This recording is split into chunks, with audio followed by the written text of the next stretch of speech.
माघ मेले में कैसे पाएं महाकुंभ का महापुण्य, इसी पर आज चर्चा करेंगे। नमस्कार, आपके साथ मैं हूं नवजोत रंधावा। तो माघ मेले का आज तीसरा दिन है। मेले को लेकर महाकुंभ की तरह रौनक नजर आ रही है। ये प्रयागराज में भव्य और दिव्य स्वरूप ले रहा है और इसमें बड़ी संख्या में श्रद्धालु लगातार पहुंच रहे हैं। माघ मेले में आस्था का किस तरीके से महा रिकॉर्ड बना, आज इसी पर बात करेंगे। संगम की रेती पर आध्यात्म का सूर्योदय किस तरीके से हो रहा है और इसी बीच दुर्लभ संयोग कौन से हो रहे हैं, जब तब से कैसे आत्मशुद्धि मिलेगी, माघ मेले में कैसे पाए महाकुंभ जैसा महापुण्य, इसको लेकर आज बात करेंगे। हमारे साथ देश के जाने माने कथावाचक ज्योतिषाचार्य मौजूद रहेंगे।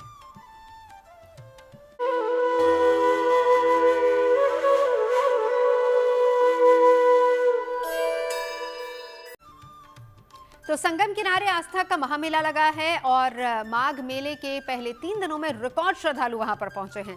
पहले दिन 31 लाख श्रद्धालुओं ने डुबकी लगाई। दूसरे दिन की बात करें तो यह आंकड़ा लाखों में पहुंचा और यही सिलसिला आज भी नजर आ रहा है। कल्पवासी भी बड़ी संख्या में पहुंच चुके हैं और माघ मेले में टेंट सिटी की रौनक देखते ही बन रही है। संगम नगरी में उमड़ती आस्था, साधु संतों की मौजूदगी और कुंभ जैसी भव्यता इस बार मेले को एक विशेष पहचान दिला रही है और इसमें अलग अलग रंग भी देखने को मिल रहे हैं। कुछ साधु संत यहाँ अपनी अनोखी वेशभूषा के चलते आकर्षण का केंद्र बने हुए हैं।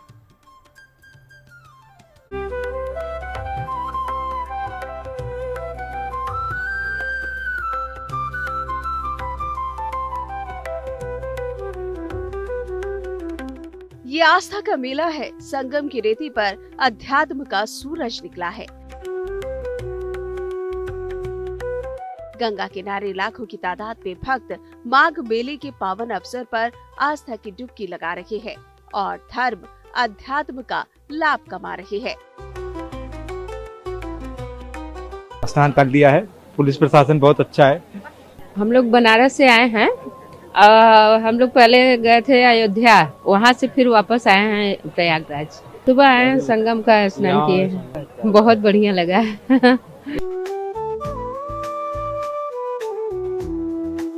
जाहिर है प्रयागराज में इन दिनों त्रिवेणी किनारे आस्था, भक्ति और श्रद्धा का अद्भुत संगम देखने को मिल रहा है। इस साल देश के कोने कोने से रिकॉर्ड तोड़ श्रद्धालु आस्था की डुबकी लगाने यहाँ पहुँच रहे हैं। गंगा किनारे इन भक्तों को दिव्य भव्य अनुभूति का एहसास हो रहा है। आप महाराज कहाँ से पधारे? मैं अयोध्या जी से आया हूँ। प्रेम शरण नाम है हमारा और बहुत ही इस बार मुझे ऐसा लगता है कि माघ मेला तो कहने का है, इस बार कुंभ द्वितीय कुंभ ये चल रहा है, मिनी कुंभ 2026। इसलिए कि इतना कल्पना प्रशासन ने भी नहीं किया था कि इस तरह की व्यवस्था इस बार माघ मेले में और इस तरह की भीड़ माघ मेले में आएगी। और सारे संत महात्मा सारे दूर दराज से सब आकर के सब आनंदित हैं, आह्लादित हैं।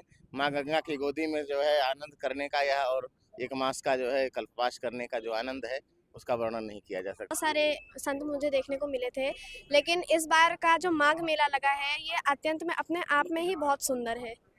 तो अब यहाँ पर जो त्रिवेणी संगम लगा है, यहाँ पर पौष पूर्णिमा के बाद आज हम लोग यहाँ आए हैं, तो मैं इतना ही कहूंगी कि गंग शकल मुद मंगल मूला सब सुख करन हरन सब सूला। यस्यांके च विभाति भूधर सुता देवा पगामस्तके बाले बाले विधुर्गले च गरलम यस्यो रशि व्यालराट सोऽम भूति विभूषणः सुरवरः सर्वाधिपः सर्वदा सर्वः सर्वगतः शिवः शशिनिभः श्रीशंकरः पातु माम्।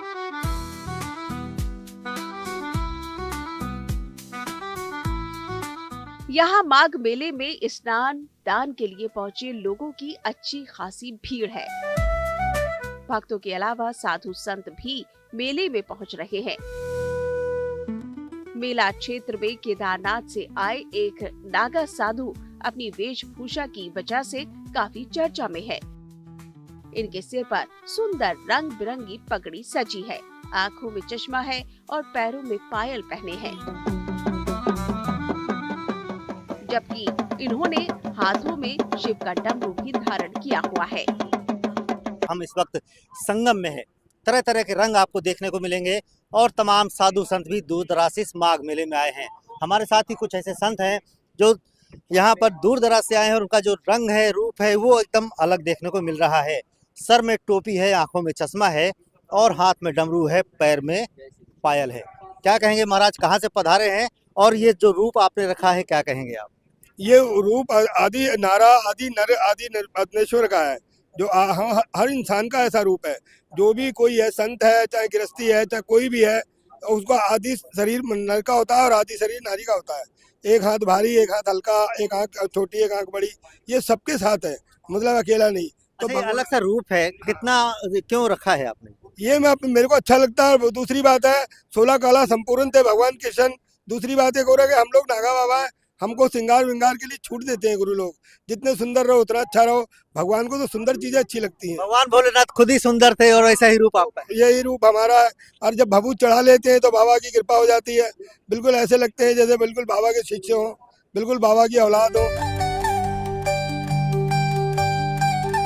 पद्म पुराण में कहा गया है कि माघ मास में नदी और तीर्थ स्थलों पर स्नान करने से भगवान विष्णु प्रसन्न होते हैं। ये भी मान्यता है कि माघ मेले के समय में संगम के तट पर देवताओं का वास होता है, इसीलिए इस समय यहाँ स्नान करने से देवताओं की खास कृपा प्राप्त होती है। इस समय साधु संत और भक्त संगम की रेती पर कल्पवास भी करते हैं। इस दौरान नियम के अनुसार जप तप करने से मोक्ष की प्राप्ति होती है और साधक को गंगा स्नान से आयु, आरोग्य, आत्मबल और सौभाग्य की प्राप्ति होती है। प्रयागराज से पंकज श्रीवास्तव के साथ bureau report, good news today.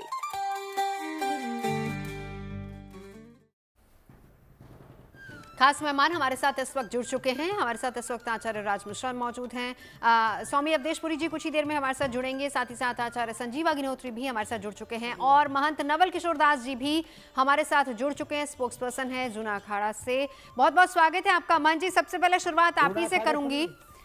शुक्रवार का प्रवक्ता हूँ, जूना अखाड़े से नहीं। जी जी जी। महंत जी, शुक्रवार जब आपसे बातचीत हो रही थी तब शुरुआत नहीं हुई थी, लेकिन आज देखिए शुरुआत हो चुकी है। 3 दिन, और इन 3 दिनों में जो आस्था का सैलाब वहां पर उमड़ा है, कहा जा रहा है कि लोग एक तरीके से कहने को तो माघ स्नान के लिए यहाँ पर आ रहे हैं, पूर्णिमा स्नान के लिए वहां पर आए, शुरुआत वहां से हुई, माघ मेला है, लेकिन लोग महाकुंभ के पुण्य की प्राप्ति के लिए वहां पर पहुंच रहे हैं। कितना अलग, कितना सिमिलर आपको नजर आ रहा है? देखिए, हमारे यहाँ वैसे तो प्रत्येक तीर्थ, प्रत्येक स्थान मुक्ति प्रदाता है और सभी तीर्थों के राजा हैं तीर्थराज प्रयाग। और तीर्थराज प्रयाग की पावन भूमि में प्रत्येक 12 वर्ष के बाद पूर्ण महाकुंभ होता है, 6 वर्ष के बाद अर्ध कुंभ होता है। और ये आनंद की बात है, प्रसन्नता का विषय है कि तीर्थराज प्रयाग में प्रतिवर्ष ही मिनी कुंभ जैसा लगता है, जिसे कहते हैं माघ मास, कल्पवास जैसे करते हैं लोग। और लोग जो बड़े घरों में आराम से प्रसन्नता से रहते हैं, गीजर के पानी गर्म से नहाते हैं, क्या क्या लगाते हैं, वो लोग पवित्र पावनी भगवती माँ गंगा यमुना के पावन तट पर एक छोटी सी कुटिया बना करके और नीचे घास में लेटकर संयम और नियम उपासना के साथ पूरा महीने उपवास करते हैं और कल्पवास करते हैं।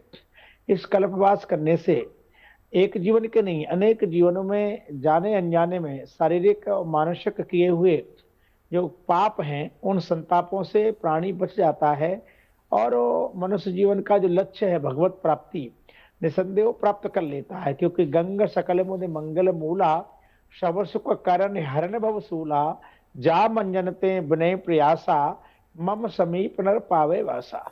पतितपावनी भगवती माँ गंगा मुक्ति प्रदान करती है, भगवत प्रदान करती है। यमुना सभी कर्मों के बंधनों से मुक्त करा देती है। सरस्वती साक्षात विद्या वाराणी है, वो विद्या प्रदान करती है। तो वहां पर मुक्ति, विद्या, कर्म बंधन और भगवत भक्ति और इतने संतों का दर्शन, संत दर्शन पातक टरहि, एक भगवत परायण किसी साधक सिद्ध का संत का दर्शन करने का लाभ मिल जाए तो कई जन्मों के पाप से छुटकारा मिल जाता है, पाप तत्क्षण समाप्त हो जाते हैं। देर में लगाओ तुरंत मिल जाता है। ऐसे तीर्थवास करने से, भगवत नाम करने से समस्त पाप नष्ट हो जाते हैं। वो नारा बनकर भाई। बिल्कुल। महाराज जी, एक और बात, क्योंकि आप अगर आप वहीं पर मौजूद हैं, आज से पंचकोसी परिक्रमा की शुरुआत भी है, जरा उसका भी महत्व साथ ही साथ बताते जाइए। देखिए, हम कहीं भी जाएं, उस नगर के देवता का दर्शन करना, वहाँ सरोवर या कोई पतित पावनी नदी है तो उसमें स्नान करना और उस नगर की परिक्रमा करना। नगर की परिक्रमा करने से हमारे जीवन में जाने अनजाने में, हमारे चलने से कहीं कोई चींटी, कोई छोटा मोटा जीव मर जाता है, अनजाने में हुआ हत्या हो जाती है, तो कहीं भी, चाहे गिरिराज जी हो, कामतानाथ जी हो, कोई तीर्थ हो, वहां की परिक्रमा करने से समस्त पाप नष्ट हो जाते हैं। शास्त्र तो यहाँ तक कहते हैं, जहां आप रहते हो सके तो महीने में एक बार उस नगर, उस गांव की परिक्रमा कर लो, तो हमारे जीवन के अनेक दोष समाप्त हो जाते हैं। इसलिए, और तीर्थराज प्रयाग की परिक्रमा करने से, वो केवल तीर्थराज प्रयाग की परिक्रमा नहीं है, असंख्य सिद्ध संतों की परिक्रमा है, संतों की परिक्रमा है, अक्षयवट की, कामतानाथ भगवान की, भरद्वाज जी के आश्रम की, तो एक परिक्रमा नहीं, वहाँ हजारों लाखों सिद्धों की परंपरा जो परिक्रमा हो जाती है। निसंदेह से जीवन में सब प्रकार की आनंद होता है, प्रसन्नता होती है और पाप समाप्त हो जाते हैं। व्यक्ति सहज और सरल होकर के भगवत प्राप्ति का पूरा अधिकारी बन जाता है। बिल्कुल। चलिए, मैं लौटूंगी आपके पास। आचार्य राजमिश्रा जी, आपके पास आते हुए, महाराज जी ने परिक्रमा के बारे में बताया, इसका क्या महत्व शास्त्रों में बताया गया है, और खास तौर पर अगर आप माघ मेले में परिक्रमा करते हैं तो उसका कितना बड़ा महत्व है? देखिए, और वो भी तो प्रयाग में। मैं आपको एक बात बता दूं नवजोत जी, सबसे पहले माघ की जितनी महिमा कही जाए वो बहुत कम है, और प्रयाग की महिमा कही जाए तो वो तो लगता है, मुझे लगता है कि शायद साधारण मुख से उसका वर्णन करना पॉसिबल ही नहीं है।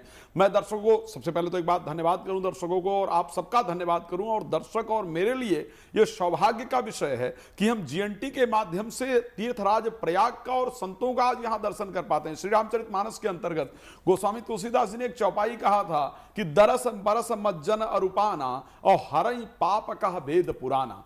तीर्थ का दर्शन कर लेने से, और उसमें भी तीर्थराज प्रयाग का दर्शन कर लेने से, हमारे जीवन के समस्त पाप, दर्शन कर लेने से, स्पर्श कर लेने से, थोड़ा जल का पान कर लेने से या स्नान कर लेने से, इनमें से अगर एक भी हो जाए तो ऐसी परिस्थिति के अंतर्गत हरई पाप का वेद पुराना, वेद कहता है कि आपके जीवन के पाप नष्ट हो जाते हैं। और जीएनटी के माध्यम से हम सौभाग्यशाली हैं कि तीर्थराज प्रयाग का हम दर्शन कर पा रहे हैं। सबसे पहले अगर आपने कहा कि हाँ, इसकी महिमा क्या है, जैसा कि पहले दिन जब यात्रा प्रारंभ होती है तो उस दिन सबसे पहले गंगा जी का पूजन इत्यादि श्रद्धा पूर्वक किया जाता है, और वहां से यात्रा को प्रारंभ किया जाता है। अनेक जो दत्तात्रेय मंदिर इत्यादि हैं, भरद्वाज आश्रम इत्यादि हैं, ऐसे करते करते पंचकोसी परिक्रमा हम करते हैं। आखिर हम परिक्रमा करते क्यों हैं, उसका फायदा क्या होता है? तो वेद कहता है कि यानि कानि चा पापानि जन्मन्तानि कृतानि चा तानि सर्वाणि विनश्यन्ति प्रदक्षिणाम पदे पदे। हम इस संसार में जाने में अनजाने में, मन से, वाणी से या कर्म से बहुत सारे पाप करते हैं। इस संसार में बहुत ऐसे लोग हैं जिनको मैंने ये कहते हुए सुना है कि हमने तो जीवन में कुछ पाप अपने किया ही नहीं है, फिर भी हमारे जीवन में स्ट्रगल क्यों, हमारी कामनाएं आखिर फिर भी पूरी क्यों नहीं होती हैं। तो ऐसी परिस्थिति के अंतर्गत जो भी आपके द्वारा जाने में अनजाने में, इस जन्म में या पूर्व जन्म में जो पाप कर्म इत्यादि किए गए हैं, वो किसी तीर्थ की परिक्रमा करने से, पंचकोसी परिक्रमा से आपकी दूर होती है। इसलिए कहा यानि चानि का पाप जा पापानि जन्मन्तानि कृतानि चा तानि सर्वाणि विनश्यन्ति प्रदक्षिणाम पदे पदे। प्रयाग बहुत साधारण नहीं है और माघ बहुत साधारण नहीं है। प्रयाग, आपको एक बात छोटी सी बता दूं, सबसे पहले बहुत बड़ी बात है, श्री रामचरितमानस का जो संवाद हुआ था यज्ञवल्क और भारद्वाज जी के द्वारा, वो प्रयाग में ही प्रारंभ हुआ था, और माघ मेले के द्वारा, माघ मेले के समय ही प्रयाग प्रारंभ हुआ था। श्री रामचरितमानस के अंतर्गत चौपाई आती है कि माघ मकर गत जब रब होई, तीरथ पति आव सब कोई, देव दनुज किन्नर श्रेणी सादर मज्जहि तक सकल त्रिवेणी, पूजहि माधव पद जल जाता और परस अखय बट हर्षित गाता। भरद्वाज आश्रम, वहां लिखा है कि वहां पर जब एक प्रकार से जब दोनों का संबंध हुआ, यज्ञवल्क जी का और भारद्वाज जी का, तो वहां पर श्री रामचरितमानस के बारे में, भगवान राम के बारे में यज्ञवल्क जी से भारद्वाज जी ने उनको, उनके चरण को धुला करके श्रद्धा से भगवान के बारे में पूछा। वहां श्री रामचरितमानस पर बाकायदा चर्चा हुई। जब हम माघ के बारे में बात करते हैं, बार बार ये चर्चा आती है नवजोत जी, चाहे वो कुंभ की बात करते हैं और चाहे हम इस समय की बात करते हैं कि इतना महत्व क्यों, इतना महत्व क्यों?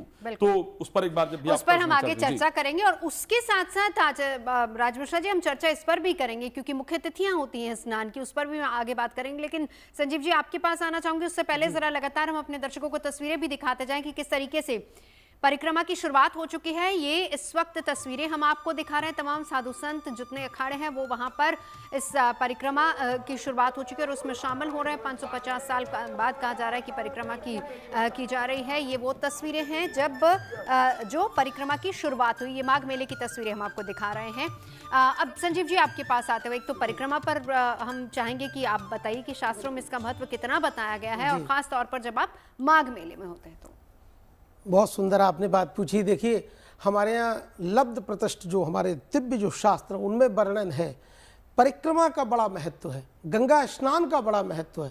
साक्षात भगवान सुखदेव जी कहते हैं, राजन गंगा स्नान का इतना बड़ा महत्व है, ये श्याम स्नानार्थम चा गच्छतः पुंसः पदे पदे राजसूया सुमेधा दीना नाम फलम न दुर्लभमिति। परीक्षित, गंगा स्नान को जो व्यक्ति एक एक कदम रख करके आगे बढ़ता है उसको राजसूय अश्वमेध यज्ञों का दिव्य पुण्य फल प्राप्त होता है। और परिक्रमा किसी भी नगर की हो या किसी भी तीर्थ की हो, हमारे गिरिराज गोवर्धन की परिक्रमा लगती है, वृंदावन धाम की लगती है, अयोध्या जी की लगती है। और इस समय हमारे जो तीर्थपति ही, जो समस्त तीर्थों के पति राजा हैं, जो प्रयागराज हैं, तो प्रयागराज कितना दिव्य नाम है, पर कुछ देश के अराजक तत्वों के हाथ में ये देश जब गया तो उन्होंने इसका नाम इलाहाबाद रख दिया और ये अपभ्रंश नाम है। और अब पुनः जब धर्म की स्थापना हुई तो योगी राज जी प्रकट हुए भगवान के रूप में, और आज उन्होंने पुनः इसका नामकरण संस्कार हो गया, इसका नाम पुनः प्रयागराज हो गया। तो यहाँ पर क्योंकि अभी मिश्रा जी ने बड़ी दिव्य चौपाई बोली, इसमें देव धनुष मतलब देव भी आते हैं इस मेला में, किन्नर भी आते हैं, यक्ष नाग किन्नर देवता ऋषि महर्षि अमलात्मा विमलात्मा बड़े बड़े महात्मा सब आकर के और छद्म वेश में प्रयाग में आकर के 1 महीने कल्पवास करते हैं और भजन करते हैं और कहते हैं प्रभु इस रज का हमको भी आनंद मिले, इस गंगा का दिव्य जो आचमन है, क्योंकि स्वर्ग में है नहीं, बैकुंठ में ये सब है नहीं, तो लेकिन क्योंकि भारतवर्ष के उत्तर प्रदेश में ये सब कुछ व्यवस्थाएं सर्वोत्तम है, तो यहाँ आकर के लोग परिक्रमा लगाते हैं, अपने जीवन को धन्य करते हैं। कोई लोग तो दंडवती परिक्रमा भी करते हैं और बहुत तरह की होती हैं, तो बिना खाए पिए और भगवान के लिए समर्पित भाव हो करके। और गंगा जी का लिखा है कि स्नान तो छोड़िए, गंगा जी का दर्शन करने मात्र से, गंगे तब दर्शनान मुक्ति ही, गंगा जी का दर्शन करने मात्र से ही जीवों को मुक्ति मिल जाती। क्यों? क्योंकि ये गंगा जी क्या है, भगवान श्री हरि के पाद पद्मों से निकली हुई गंगा है। हम लोग आरती में गाते हैं, चरणों से निकली गंगा प्यारी जिसने सारी सारी दुनिया तारी, उन चरणों में शीस झुकाऊं, श्री के बिहारी तेरी आरती गाऊं। तो गंगा मैया भगवान के चरणों से निकली है, इसलिए ये दिव्य भगवान का चरणामृत है, चरणारविंद, और इसमें हम अवगाहन करते हैं तो हमारा जीवन पवित्र हो जाता है, शुद्ध हो जाता है, निर्मल हो जाता है, आनंदित हो जाता है। चलिए महंत नवल किशोर दास जी आपके पास आना चाहूंगी। आपने बहुत अच्छे शब्द का इस्तेमाल किया था कि मिनी कुंभ के तौर पर इसको देखा जाता है, और यकीनन अगर हम पहले दिन के आंकड़ों की बात करें, 31 लाख लोग पहुंचे हैं माघ मेले में स्नान करने के लिए। ये आंकड़ा अपने आप में बताता है कि किस तरीके से लोग जा रहे हैं, पहुंच रहे हैं। और खास तौर पर महंत जी, इस बात को भी हम यहाँ पर आप बताते जाइए कि महाकुंभ के बाद अब जब माघ आया है तो लोगों में वैसी ही आस्था नजर आ रही है जैसे कि महाकुंभ में थी।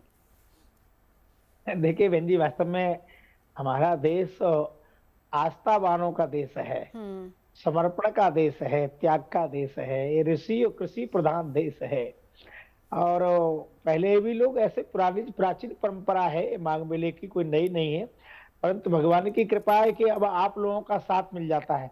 आप लोगों के कारण हमारे टीवी और समाचारों के माध्यम से जो लोग गांव देहात में भी रहते हैं उन्हें भी पता लग जाता है किसका महत्व क्या है। हमें जाना ही चाहिए, मनुष्य जीवन मिला है तो भगवत प्राप्ति का, वैसे तो चलो साधना भजन नहीं कर पाते, कम से कम सुबह तीर्थ में जाएंगे, कुछ पैदल चलेंगे, गंगा जी का रज का स्पर्श होगा, स्नान होगा, अवगाहन होगा, पता नहीं किस संत का, किस महापुरुष की दृष्टि पड़ जाएगी, क्योंकि संत दर्श जिम पातक रही, कौन सा महापुरुष हमें दृष्टिपात कर देगा या उनके चरण छूने का हमें सौभाग्य मिल जाएगा। तो हमने जीवन में अविवेकता के कारण, अज्ञानता के कारण या युग प्रभाव के कारण कहीं कोई किसी कारण से हम जीवन में पाप हो ही जाते हैं। कोई अवांछनीय पाप हो गया है तो तत्क्षण वो समाप्त हो जाएगा। कोई व्यक्ति कितना ही गर्मी में परेशान हो, एक बार गंगा जी में छलांग लगा दे तो शीतलता को प्राप्त करता है। ऐसे ही वास्तव में तत्क्षण, जैसे भी कोई गंगा में स्नान करेगा तुरंत उसको सर्दी लगेगी, शीत लग जाएगा। ऐसे ही संतों का दर्शन करने से, तीर्थ का निवास करने से, तीर्थ की परिक्रमा करने से, वहां भजन स्वाध्याय करने से, घर में बैठ के आप एक माला करेंगे तो एक ही माला का आपको पुण्य मिलेगा। वही गंगा जी के, यमुना के किनारे तीर्थ में जाकर के एक माला फेरेंगे तो एक नहीं कई सौ गुना, यानी करीब एक माले का 1,10,000 के करीब पुण्य प्राप्त होता है। तो इतना ज्यादा डिस्काउंट और कहाँ मिल सकता है? इसलिए हम घर में बैठे पूरे समय भजन नहीं कर सकते, सत्संग नहीं करते, स्वाध्याय नहीं कर सकते। एक महीना, ये 11 महीने आप अपना काम करो, एक महीना परमात्मा की साधना उपासना के लिए भगवान ने मानो आरक्षित कर दिया है कि यहाँ जाकर के एक महीने में चाहे आप 2 दिन रहे, 4 दिन रहे, 5 दिन रहे, पूरा महीना रहे तो अच्छी बात है। पर जितना समय मिले उतना देर, जितने अग्नि के पास आप बैठे रहेंगे सर्दी नहीं लगेगी। जितने देर तीर्थ में रहेंगे, जितना गंगा जी के किनारे रहेंगे, आप पाप करने से बच जाएंगे। पीछे जो पाप हो गए हैं वो निश्चिंत रूप से प्रायश्चित हो जाएगा और वो पाप समना जीवन, पवित्र जीवन, दिव्य जीवन आप वहां से लेकर के आएंगे और भगवत प्राप्ति का अधिकार वैसे मनुष्य मात्र को है ही, पर तीर्थ में अभ्यास करने से हमारे जीवन की अमंगलता समाप्त हो जाती है, हमारे जीवन की दैन्यता समाप्त हो जाती है, हमारे जीवन की वासना समाप्त हो जाती है, हमारा जीवन उपासनामय हो जाता है, हमारे जीवन का रावणत्व समाप्त होता है, हम रामत्व को प्राप्त कर लेते हैं। ऐसा वहां का दिव्य महत्व है, पवित्र महत्व है। वहां जरूर जितना समय मिले जाना ही चाहिए। बिल्कुल। आपने मैं आगे बढ़ूं, एक सवाल और महाराज जी आपसे करना चाहूंगी। आपने कहा कि माघ में हर कोई जाता है, कुंभ में हर कोई जाता है, लेकिन समय के साथ आपने बदलाव देखा है? अगर मैं कुंभ और इस बार की माघ की ही बात करूं तो कितना बदलाव आपने देखा है? एक समय होता था संत अपना कमंडल लेके जाते थे और कहीं कोई भिक्षा में कुछ मिला कमंडल में, एक कोई वृक्ष है, नहीं तो एक छोटी सी पॉलीथीन लगा ली, कोई व्यवस्था नहीं होती थी। वहां त्यागी तपस्वी धूना लगा लेते थे, चार तो रस्सी खुले में बांध दी, एक छत्ता लगा दिया। छत्ता में भी महंत प्रमुख संतों के समय की जगह मिलता था। भक्त लोग कहीं भी रहे, भक्तों की व्यवस्था नहीं होती थी। महात्मा लोग भजन करते थे, 1 महीना करपवास करते थे, कीर्तन कर चले आते थे। उस समय वहां के जो राजा होते थे, प्रमुख लोगों सब व्यवस्थाएं करते थे। अब प्रशासन व्यवस्था करता है। पुराने समय में व्यवस्थाएं अलग थी क्योंकि उसमें त्याग का महत्व था, उसमें तपस्या का महत्व था, क्षमा करना। अब व्यवस्थाओं का महत्व है। लोग यहीं से पूछते महाराज मेले में तो हम आएंगे, व्यवस्था तो अच्छी है, अटैच तो मिलेगा, रहने के लिए पलंग तो मिलेगा, तो ठीक है, शरीर ऐसा हो गया है, व्यवस्था होना चाहिए। पर प्राचीन काल में सब नहीं था। प्राचीन काल में लोग जाते थे संतों का दर्शन करने, दूर से दर्शन किए, परिक्रमा किए, चले आते थे। अब सब लोग जाते हैं तो हम लोगों को भक्तों की भी व्यवस्था करनी होती है, तो की व्यवस्था करना पड़ती है। इस बहाने जो नहीं जा पाते वो भी चले जाते हैं। तो समय बदला है, समय के अनुसार कुछ व्यवस्थाएं, संसाधन बढ़ गए हैं, व्यवस्थाएं बढ़ गई हैं। हाँ। इस पर आगे मैं महाराज जी आपसे एक और बहुत इंपॉर्टेंट क्वेश्चन है जो आपसे करना है और मैं चाहूंगी कि उस पर भी आप थोड़ा प्रकाश डालेगा। लेकिन राज मिश्रा जी, अब आपके पास आते हुए कौन से ऐसे शुभ संयोग योग बन रहे हैं इस बार, अगर हम अलग अलग स्नान की बात करें तो? देखिए, सबसे पहले मैं अगर अलग अलग स्नान और संयोग की बात करूं, हम लोग उस पर चर्चा करते हैं और हम सभी जानते हैं शिवरात्रि हो गया, बसंत पंचमी हो गया, मकर संक्रांति हो गया, ये तो सुंदर योग हैं ही जो बन रहे हैं जिसमें स्नान करने का लाभ है। लेकिन एक बात मैं आपको नवजोत जी बताना चाहता हूं, शायद ये पहली बार हो रहा है कुंभ स्नान में, पहली बार हो रहा है कि जब जनवरी महीने के अंतर्गत कम से कम 9 बार सर्वार्थ सिद्धि का योग, 9 बार जनवरी महीने में सर्वार्थ सिद्धि का योग, 4 तारीख, 5 तारीख, 6 तारीख, 14 तारीख, 18 तारीख, 19 तारीख, 27 तारीख, 28 तारीख और 31 तारीख, ये माघ के समय पर इस प्रकार से 9 बार जाकर के पूरी तरीके से संयोग बनना, सर्वार्थ सिद्धि योग का, गजकेसरी योग के कई बार संयोग बनना, ये अपने आप में इस स्नान को दिव्य बनाता है। इस बार के मेले का एक इंपॉर्टेंस जो है वो कई 100 गुना अधिक बढ़ जाता है।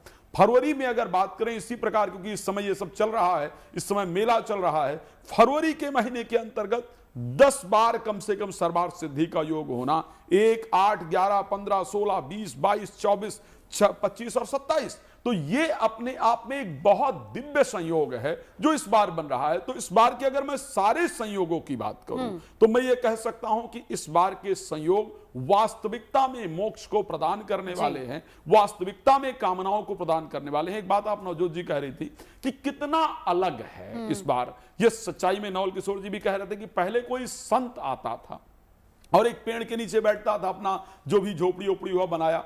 इस समय पर एक्चुअल में अगर देखा जाए तो धर्म को लेकर की युवाओं का और बाकी सभी लोगों का रुझान बढ़ा है, प्रयाग को लेकर के या अन्य तीर्थों को लेकर के पहले की अपेक्षा तीर्थों में भीड़ है। और मैं उसका एक महत्वपूर्ण कारण जीएनटी को मानता हूं नवजोत जी, मैं महत्वपूर्ण कारण आपके शो को मानता हूं, क्योंकि जितनी धर्म की चर्चा शायद इस चैनल पर और आपके शो के अंदर हो पाती है उतनी तो कभी हुई नहीं। इसीलिए मैंने कहा ना, मैंने इसीलिए नवल किशोर जी को कहा कि आप वहां पर जा रहे हैं, उस तीर्थ की, उस जगह की मर्यादा भी कायम रखिए। वो जब आप जाएं तो वो आस्था आपके मन में होनी चाहिए। उन्होंने कहा संसाधन बहुत ज्यादा हो गए, हमारे पास है संसाधन, हम पहुंच जाते हैं, लेकिन क्या मन में वही आस्था है? मैं चाहूंगा नवजोत जी एक दिन के शो में जब आप कुंभ पर जाएं तो आपको वहां की व्यवस्था कैसी रखनी उस पर आपको चर्चा करनी चाहिए, क्योंकि ये देख करके लोग बहुत कुंभ पहुंचते हैं। चलिए हम भी पहुंचेंगे वहां पर। आपने बोला है माघ मेले पर ही हम चर्चा कर रहे हैं, 3 दिन है, लेकिन जिस तरीके से आस्था का सैलाब वहां पर उमड़ रहा है और कहा जा रहा है कि इस बार तमाम रिकॉर्ड भी टूट सकते हैं। खास मेहमान लगातार हमारे साथ मौजूद है। ब्रेक पर जाने से पहले राज मिश्रा जी कह रहे थे कि बड़ा योगदान गुड न्यूज टुडे का भी, क्योंकि हम लोग तस्वीरें दिखाते हैं। सही है, क्योंकि हम मानते हैं कि उत्सव मतलब गुड न्यूज टुडे, और ये इतना बड़ा उत्सव है जिसे हर किसी को जिसमें शामिल भी होना चाहिए। और तस्वीरें आपके सामने, हमारे तमाम संवाददाता वहां पर मौजूद है। देश ही नहीं विदेशों से लोग पहुंचते हैं। कुंभ में हमने देखा कैसे विदेशी लोग भी यहां पर आए, कैसे हमारी संस्कृति में रच बस गए। लेकिन महन जी, मैं आपके पास आना चाहूंगी। मत नवल किशोर दास हमारे साथ मौजूद है। महन जी, बड़े अच्छे तरीके से आपने इसकी व्याख्या की कि क्या कुछ बदला, किस तरीके से चीजें बदल गई। आज की तारीख में संसाधन हैं, फैसिलिटीज हमारे पास हैं, सबके पास गाड़ियां हैं, इजीली पहुंच सकते हैं, छुट्टी है, वीकेंड है, चलिए फटाफट से हम वहां जाएं और स्नान करके आ जाएं। क्या इतना मात्र है माघ, क्या इतने मात्र से हम अपने पाप धो सकते हैं? क्या वो धरती सिर्फ इसी के लिए कि आप गाड़ी उठाएं, जाएं, ड्राइव करें, अपना स्नान करें और वापस आ जाएं? क्या इससे पुण्य मिल जाता है? देखिए, वहां जाने मात्र से पुण्य मिलेगा ये तो सही है, पर मैं फिर निवेदन करूंगा कि तीर्थ में जाने पर साधन का महत्व नहीं है, साधना का महत्व है। वहां जितनी हम साधना करेंगे, गंगा जी के किनारे कुछ लोग चाहते हैं घाट तक हमारी गाड़ी पहुंच जाए, वो उचित नहीं है। मैं मानता हूं कि अब शारीरिक ऐसी स्थिति है कि लोग बहुत ज्यादा पैदल नहीं चल पाते, इसका मतलब ये तो नहीं कि बिल्कुल आप गंगा संगम तक आप अपनी गाड़ी लेके पहुंचे। और वहां जाकर के संयम बढ़ते हैं, गाली मुंह से न निकले, असत्य भाषण न निकले, गंगा जी में थूके नहीं, गंगा जी में कुल्ला न करें, गंगा जी में आप नहा रहे हैं तो शरीर पवित्र हो रहा है, उसके साथ साथ जरा आपका व्यवहार भी मर्यादित हो और पवित्र हो। आपकी दृष्टि गंगा जी में हो या सूर्य को अर्घ देते हुए हो, आपकी दृष्टि कहीं एकत्र न जाए, क्योंकि आपको देखिए तीर्थ में जाकर के भजन करना, दान करना, पुण्य करना, उपासना करना, उसका अनंत गुना फल है। पर सावधान, तीर्थ में जाकर के कुछ गलत काम कर दोगे तो उसका अनंत गुना, उसका भी फल मिलने वाला है। अच्छा करोगे उसका भी आपको फल मिलेगा, और कुछ अपराध कर दोगे, कुछ पाप करोगे तो तीर्थ में किया हुआ पाप वज्र के समान माना जाता है, माने वो कभी समाप्त नहीं होता। बाकी ये त्रितत्र हम जाने अनजाने में पाप करेंगे, वो तीर्थ निवास करने से, तीर्थ स्नान करने से, परिक्रमा करने से, भजन करने से वो पाप समाप्त हो जाएगा। परंतु तीर्थ में जाने अनजाने में कोई पाप होगा मन वचन कर्म से, तो पाप कभी भी कहीं भी किसी जन्म में समाप्त नहीं होने वाला है जी। तो ये भी ध्यान रखें कि वहां जाकर के पवित्रता का ध्यान रखें, बिल्कुल मौन रह सके तो मौन रहे, निरंतर भजन करते रहें, नाम जप करते रहें। और आप दान कर नहीं सकते तो कृपया वहां किसी से दान न लें। दान लेने का अधिकार उन्हीं को है जो वहां सेवा कर रहे हैं, अन्य क्षेत्र चला रहे हैं, लोगों की सेवा कर रहे हैं। हमें चाहिए हम अपनी सामर्थ्य के अनुसार उनको सहयोग करें, बिल्कुल, और सहयोग करके प्रसाद के रूप में ले, ठीक है, परंतु कहीं वहां जाकर के कुछ गलत काम हो जाएगा तो उसका भी अनंत गुना फल आपको भुगतना बिल्कुल, पड़ेगा। वो भुगतना भी पड़ेगा। इसमें बिल्कुल जाने से आप साधना के लिए तैयार रहें। हाँ महाराज जी, लौटती हूँ आपके पास। तो चलिए आपको तस्वीरें भी दिखाते चले, साथ ही साथ तीर्थराज प्रयाग में चल रहे माघ मेले की रौनक लगातार बढ़ती जा रही है। भव्य और दिव्य मेले में 550 साल पुरानी परंपरा का एक बार फिर से शुभारंभ हुआ है, जिसका जिक्र हम कर ही रहे थे। संगम की रेती पर 5 दिवसीय पंचकोसी परिक्रमा का शुभारंभ हो गया है। दत्तात्रेय शिविर में सबसे पहले परंपरा के मुताबिक साधु संतों को खिचड़ी भोज कराया गया और इसके बाद साधु संतों को माला और शॉल पहनाकर उनका स्वागत किया गया। कमिश्नर ने ही नारियल फोड़कर पंचकोशी परिक्रमा का शुभारंभ किया है। साधु संत सबसे पहले संगम तट पर पहुंचे, जहां विधि विधान के साथ वैदिक मंत्रोच्चार के साथ तीर्थ पुरोहितों ने गंगा पूजन किया और गंगा पूजन के साथ ही साधु संतों ने पंचकोशी परिक्रमा के लिए मां गंगा, यमुना और अदृश्य सरस्वती से कामना भी की। तस्वीरें लगातार आपको दिखा रहे हैं। संजीव जी, अब आपके पास आते हैं। नियम क्या है माघ मेले के? अगर कोई जाए तो किन नियमों का खास पालन करना चाहिए? चाहे आप कल्पवासी हैं और अगर आप नहीं भी हैं, अगर आप एक दिन के लिए या फिर अगर आप सिर्फ स्नान करने के लिए भी जा रहे हैं तब भी। देखिए, प्रयागराज जी में जाएं तो सबसे पहले जाकर के उस धरती को प्रणाम करें, माँ को प्रणाम करें और इसके बाद प्रातःकाल उठ कर के अपने नित्य नैमित्तिक जो क्रियाएं हैं उनको पूरा करें, गंगा जी को प्रणाम करें, संकल्प करें और संकल्प करके स्नान करें गंगा में। और गंगा स्नान करने के बाद में हमारे यहाँ शास्त्रों का जो नियम है, तो गंगा स्नान के बाद में शरीर को पोंछते हैं टॉवल से, तो पोंछना नहीं चाहिए, ऐसे ही वस्त्रों को धारण करना चाहिए। एक बात। दूसरी बात, बहुत से लोग जाते हैं वहाँ पर जो हम लोग पहनते हैं वस्त्र, उनको धोने लगते हैं, तो गंगा में कभी भी थूकना नहीं चाहिए, गंगा में कभी भी कुल्ला वैसा नहीं करना चाहिए, गंगा में कभी आप वस्त्रों को धोते हो वस्त्र कभी नहीं धोना चाहिए।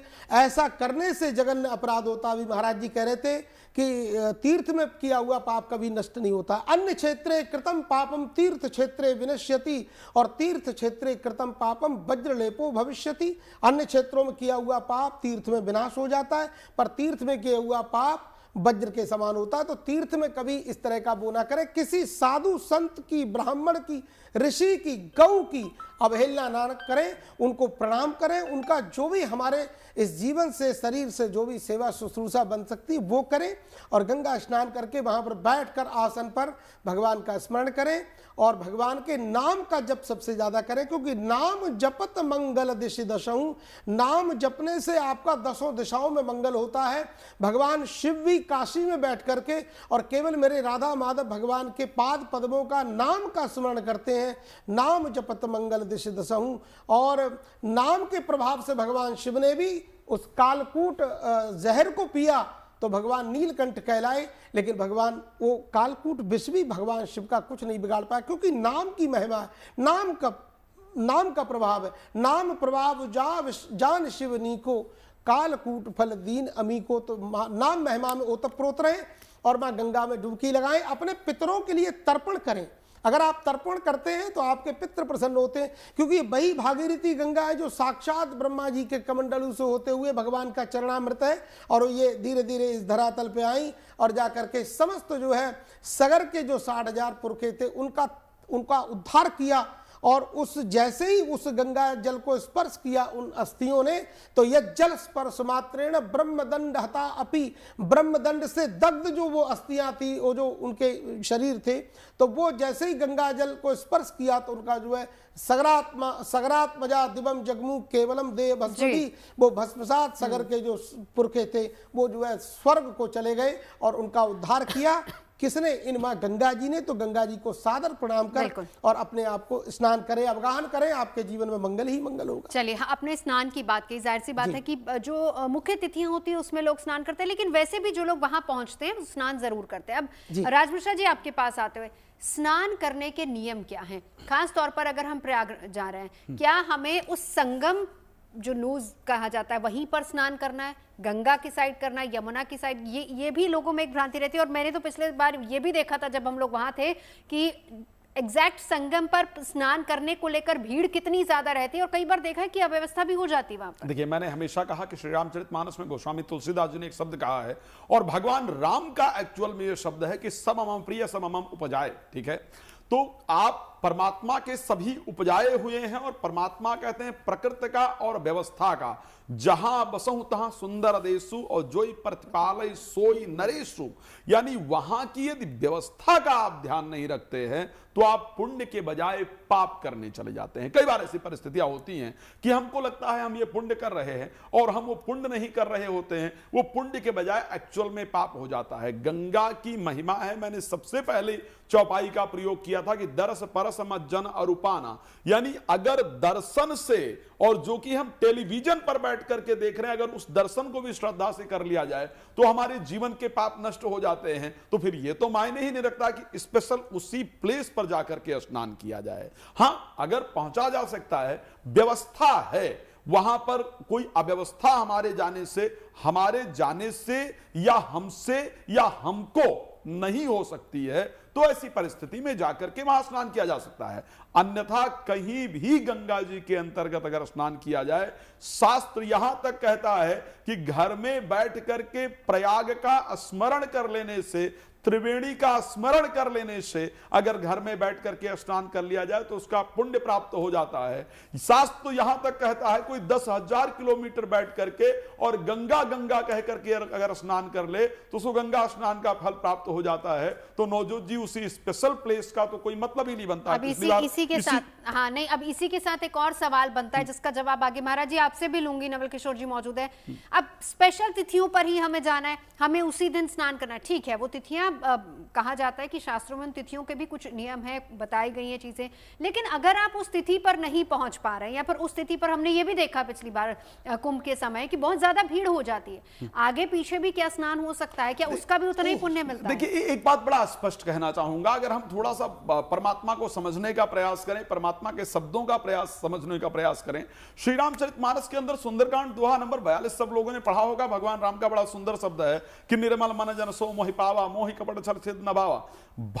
जब आपके अंदर श्रद्धा होती है, जब आपके अंदर प्रेम होता है, मैं उन तिथियों को नकार नहीं रहा हूं, सबसे पहले बड़ा स्पष्ट है कि जो तिथियां हैं उनका एक अपना महत्व है, लेकिन ऐसा नहीं है कि हम उन तिथियों के बजाय अगर स्नान करें तो उसका महत्व नहीं है। हम जानते हैं कि जो करता है वो परमात्मा करता है। श्री रामचरितमानस में गोस्वामी तुलसीदास जी ने कहा कि उमा दारु जोसित कीनाई सबहि नचावत राम गोसाई, परमात्मा जब जो चाहता है उसको करवाता है। तो अगर हम उस तिथि पर नहीं जा पा रहे हैं या बहुत अव्यवस्था है तो हम ये सोच लें कि परमात्मा को उस तिथि पर हमें स्नान नहीं कराना है, बल्कि मेरी आत्मा के लिए, मेरे जीवन के लिए जो बेहतर है उस तिथि पर परमात्मा बुला रहा है। तो अगर उस तिथि पर पहुंच पाते हैं तो उसमें कोई दो राय नहीं, पहुंचना चाहिए।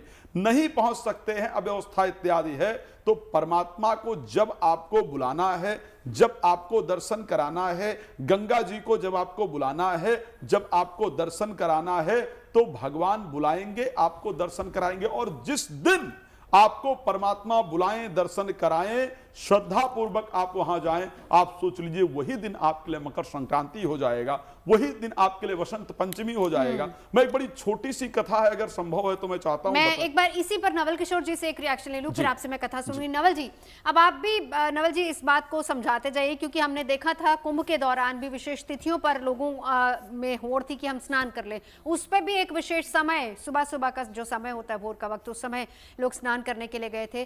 तो क्या उन विशेष तिथियों पर ही जाना चाहिए, हम आगे पीछे जाएं तब भी उतना पुण्य कमा सकते हैं? नवल जी। हाँ बहन जी, मानस में लिखा है, माघ मकरगत रवि जब होई, तीर्थ पथ आप सब कोई। पूरे महीने का संगम है, पूरे महीने, माघ महीने की पूर्णमासी से लेकर, पूस की पूर्णमासी से लेकर माघ महीने की पूर्णमासी तक आपको जब भी समय मिले तब जाइए, स्नान करिए।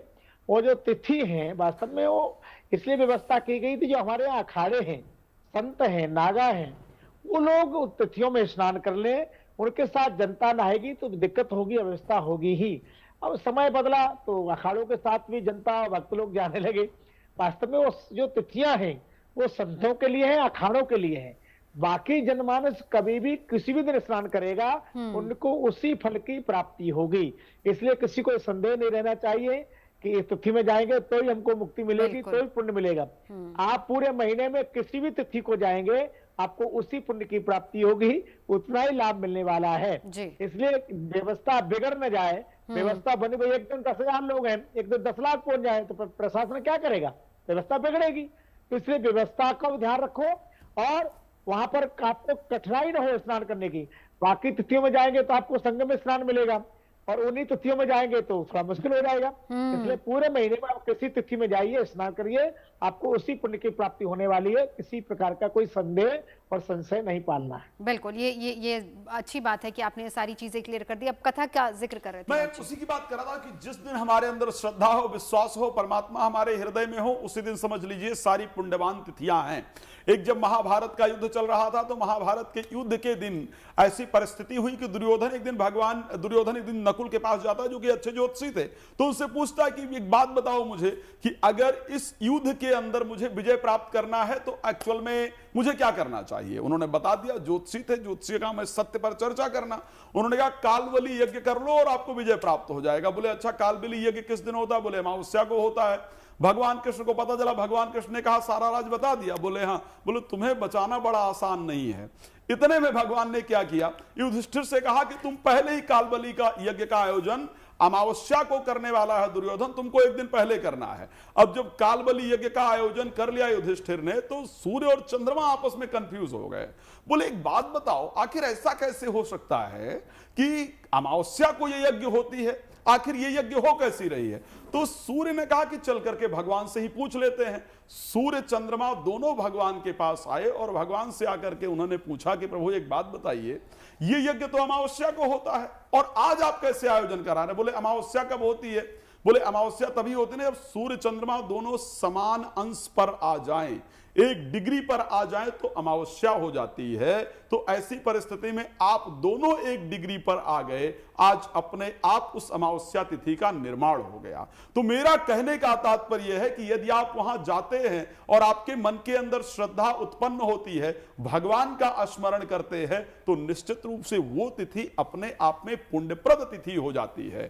और कोई तिथि, जिस तिथि पर हम वहां जाएं और वहां की हम शांति से स्नान ना कर पाए, व्यवस्था पूरी तरह बिगड़ जाए, या हमारे मन में यह डर उत्पन्न हो कि हम नहा करके जल्दी भागे नहीं तो यहां कोई घटना इत्यादि हो सकती है, तो ऐसी परिस्थिति जब मेरा हृदय ही वहां पर नहीं है, जब मेरा मन ही परमात्मा के स्मरण में नहीं है, तो ऐसे परिस्थिति में उस तिथि पे स्नान का बहुत लाभ नहीं है। तिथियों का अपना महत्व है, इसको कोई नकार नहीं सकता। बिल्कुल। अब संजीव जी आपके पास आते हैं। बहुत से ऐसे लोग हैं जिनके मन में इच्छा है कि हम जाएं, लेकिन वो नहीं जा पा रहे, जाने में असमर्थ है, वो क्या करे घर बैठे? वो घर पर बैठ करके सबसे पहले हमारे घर में जो पात्र है स्नान करने का, उसको स्वच्छ और पवित्र करें, और स्वच्छ पवित्र करके सबसे पहले उसमें गंगा जल पधराएं।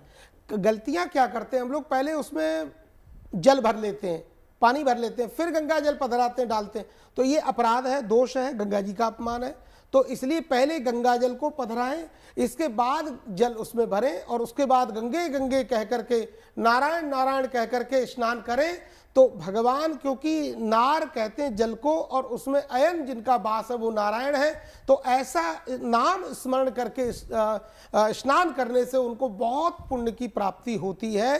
तो घर में भी अगर गंगे गंगे 3 बार कहते हैं, या गंगे गंगे यो ब्रूयात यो जनानाम शतैरपि मुच्यते सर्व पापेभ्यो विष्णु लोकम सगच्छति। जो व्यक्ति दूर बैठकर भी हर हर गंगे गंगे गंगे कहता है, तो उसको करोड़ों पुण्यों की प्राप्ति होती है और उसको सदगति प्राप्त होती है, क्योंकि गंगा जी साक्षात भगवान के चरणों से निकली हुई दिव्य हैं और लोगों को दिव्य बनाती हैं। तो गंगा मैया की जय जयकार हो जीएनटी के माध्यम से, जो आपको इतनी दिव्य दिव्य ये जो समाचार, ये धर्म में समाचार आपको मिल रहा है, ये एक दर्पण है जीएनटी, जो आपको शीशे की तरह, जैसे आपके फेस पर क्या है वो आपको सीधा सीधा दिखाता है। तो ये सीधा सीधा दिव्य गंगा त्रिवेणी और पूरे भारत के जितने तीर्थ हैं उनको समय समय पर 4 बजे तो जरूरी दिखाता रहता है। उसके लिए आप सबको बधाई, और देखते रहें और अपने जीवन को पवित्र बनाते रहें। चलिए महंत नवल किशोर जी, आपके पास आते हुए, बड़ी संख्या में, हम कहें कि करोड़ों संख्या में लोग महाकुंभ में आस्था की डुबकी लगाने के लिए यहीं तीर्थराज प्रयाग पहुंचे थे, लेकिन अब माघ मेले में आंकड़ा शुरुआत में ये बता रहा है कि संख्या और ज्यादा बढ़ सकती है इस बार। मैंने तो पहले ही आपको कहा कि आप सब मीडिया वालों की कृपा है। तीर्थराज प्रयाग में माघ मेला लाखों वर्ष पूर्व से लग रहा है, आगे भी लगता रहेगा। पिछली बार कुंभ में भी आप लोगों ने कृपा की वो कितने सालों का महत्व बता दिया, तो लोगों को लगा कि भाई इतने सालों के बाद ये सहयोग मिला है तो मैं तो इतना जी नहीं पाऊंगा, तो चलो बाद में सहयोग नहीं मिलेगा, कर लेते हैं। मैं फिर निवेदन कर रहा हूँ, 6 साल के बाद अर्ध कुंभ होता है, 12 वर्ष के बाद पूर्ण कुंभ होता है, प्रतिवर्ष माघ मेला होता है। और मुझे क्षमा करना, प्रत्येक माघ मेले का वही फल है जो इस साल का अगले साल का वही फल मिलने वाला है, ऐसे कुंभ का भी वही फल है। इससे अच्छी बात है कि लोगों को उत्साह बढ़े, आनंद बढ़े, लोग जाए वहां पाप पुण्य कमाए, तो अच्छी बात है। परंतु लोगों को लगता है कि 145 के बाद 145 साल में तो जीऊंगा नहीं, तो क्या करूं, चलते हैं। तो सब जाए, अच्छी बात है, उत्साह बना रहे, लोगों में प्रसन्नता हो, लोग धर्म के प्रति अग्रसर हो, वहां पुण्य कमाए, ये तो ठीक है। पर उसके साथ साथ ब्रह्म प्रार्थना है कि व्यवस्था भी रहे। मान लीजिए कमरे में लोगों की व्यवस्था है और आप 25 लोग पहुंच गए तो मुश्किल हो जाएगा ना। तो कृपा करके 1 महीने का समय, बिल्कुल महंत जी, व्यवस्थाओं को बनाए रखना, समय मिले तब जाए, व्यवस्था जरूरी है, बिल्कुल बहुत जरूरी है। चलिए, आपने कहा कि इस बार भी उतना महत्व है, अगली बार भी, लेकिन एक बार चलते चलते राज मिश्रा जी छोटा सा 30 सेकंड में आंसर, ये तो सूर्य का साल है, ऐसे में कितना महत्व बढ़ जाता है? वास्तविकता में सूर्य का साल है और उसके साथ शनि देवता जो कि शायद कर्म के कारक हैं, लाभ के कारक हैं, वो इस वर्ष के अंतर्गत बृहस्पति की राशि में, यानी धर्म के सबसे बड़े जो देवता हैं उनकी ग्रह जो है उनकी राशि में संचार करने वाले हैं। बृहस्पति का इस बार उच्च का होना इस वर्ष किए गए धर्म का पुण्य वाक्य में सबसे अधिक प्राप्त होने वाला है। नवजोत जी, बहुत बहुत शुक्रिया तमाम खास मेहमानों का हमारे साथ जुड़ने के लिए। तो माघ मेले की रौनक हम लगातार गुड न्यूज टुडे पर आपको दिखाते रहेंगे।